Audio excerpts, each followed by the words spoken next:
here at the 10PQ here in Los Angeles for the alternate spot at Combat Jiu Jitsu Lightweight.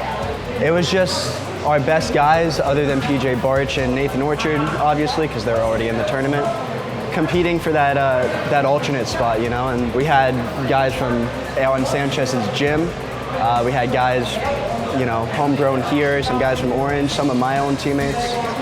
Just the best guys from this area competing for that alternate spot, and I ended up taking the first place spot there, so I am now the alternate for lightweight.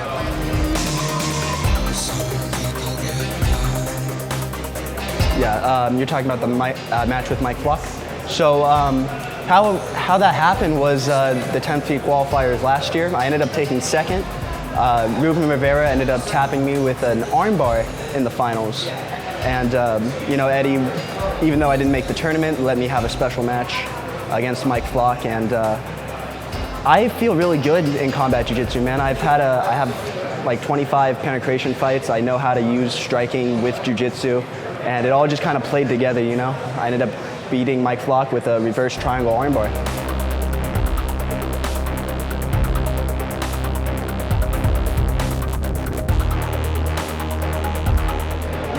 Is that the armbar that Ruben was showing everybody here? I feel like it was like at the 10PQ. There was something like that, yeah, where he showed it like immediately after the tournament, and I was like, oh, I'll keep that in mind. I'll keep that in mind.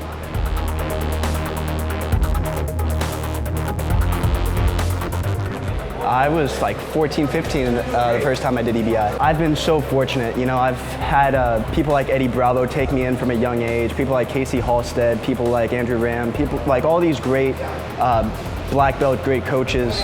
And it's just, you're gonna develop, you're gonna be good when you have that kind of background, those people supporting you, you know? So I work hard, and fortunately I have, in my opinion, the best coaches on the planet. I was training with Eddie when he invented EBI. Before EBI was a thing, I was training with Eddie. So it's just, as a young child, I was able to integrate these rule sets, integrate these this style of competition into my game. So I was very fortunate for that. So the day started with who I thought was the biggest threat going into it, Keith Krikorian. The match did not go how I expected, but I liked it, you know. It was a minute 30. I ended up getting a head and arm choke. You know, that was probably the biggest high of my day, where I was like, damn, I have the toughest guy, first round, and I was able to get a quick victory. Much respect to Keith Krikorian. He is a monster, but I was able to get the victory today.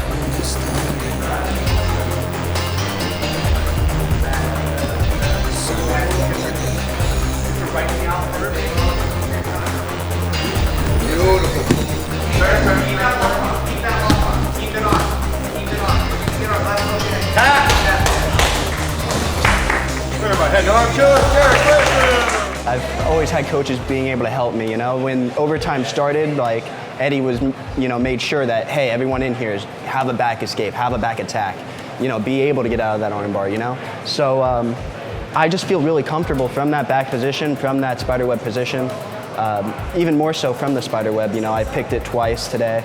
It didn't end up working out the way I hoped, but I do feel very confident and comfortable in those spots. Anthony Arnault, very, very competitive match, man. He's tough as nails. You know, I had him in that head and arm that I had tapped Keith the match before. I was confident, and he was just able to withstand me. We ended up going into OT. My cardio sucks. I'm not gonna front. Like I need to work on it. And he was staying tough. I have no idea how I did not break his arm on that second, that arm bar.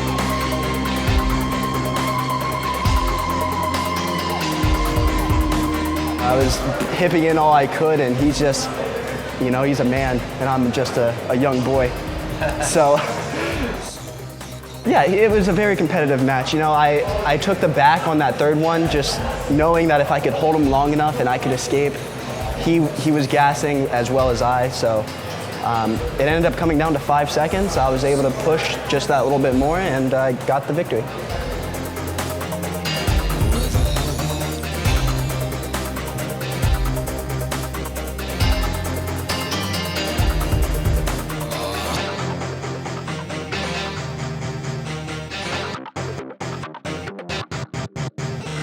Well, yeah, I'm a high school wrestler. You know, state runner-up. You know, I've been in tournaments where I went 5 times.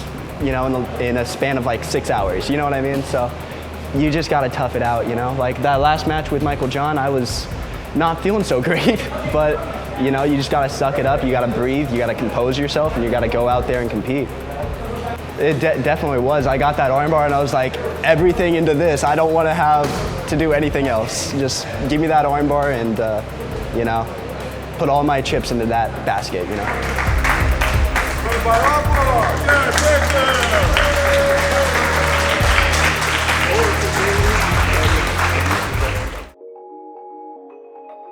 I've had a lot of coaches share a lot of different philosophies with me.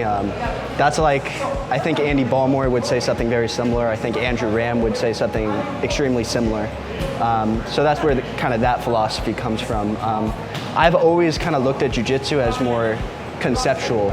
You know, I don't want to know a specific move. I want to know why the move works so I can incorporate it inside the messy sport that we compete in.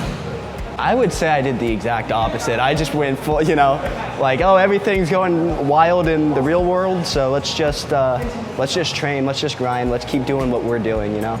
Let's ignore all the exterior stuff. Let's just do what we love doing and do it well. The one constant that I've always had throughout my life is jiu-jitsu. You know, whenever I'm having a tough time, just as a person, I can come in here and there's not a bad time. You know, we're all training, we're all getting better, we're all having fun, and that's the beautiful thing about jiu-jitsu. You know, we all come together and we all have fun, and we can escape from the chaos, you know, by strangling each other. So, jiu-jitsu is definitely the thing I'm most grateful for in these times. We're doing a martial art. We have to remember this, you know? It's not just we're going in the gym, we're meatheads, we're bumping into each other, we're grinding. We're martial artists at the end of the day. And as a martial artist, we have to take what we learn in here and apply it to our lives. And, you know, try and be an example and try and be, you know, try and be the Mr. Miyagi. Yeah, I teach at 10 Point Fullerton. You know, I don't worry about the destination too much, you know? Just enjoy the journey. We're gonna get to where we're gonna get, you know? Just enjoy it throughout the journey.